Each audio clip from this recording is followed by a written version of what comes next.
Indian एक्सप्रेसमध्ये article आले well begun the government has started formally making capex by private sector is welcome it will help policy makers and corporation.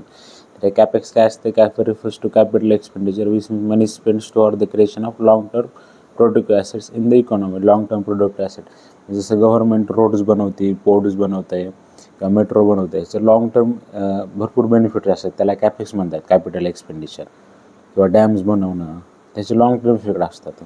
Capex या करता देशासाठी काय important? Capex is fundamental to expanding production capacity, पुन्हा thereby serving as a catalyst for accelerated economic growth. आणि this growth काय करते? Support job creation and enhances labour productivity.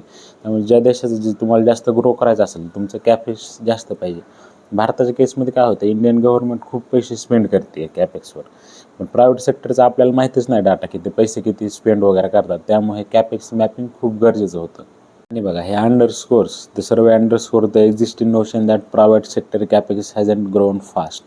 Private सेक्टरचं capex वाढत नाही ज्या लेवलमध्ये गव्हर्नमेंटचं वाढते. Modi has been trying to incentivise private sector capex because it believe that only when the private sector start investing can India make the economic transaction. तर government वेगवेगळे incentive देईल की प्रायव्हेट सेक्टरचं कॅपेक्स वाढावं, आणि हे जे सर्वे आहे त्यामुळे आपल्याला कळेल किती इन्व्हेस्ट वगैरे करायला. त्यामुळे मॅपिंगसाठी खूप गरजेचं आहे.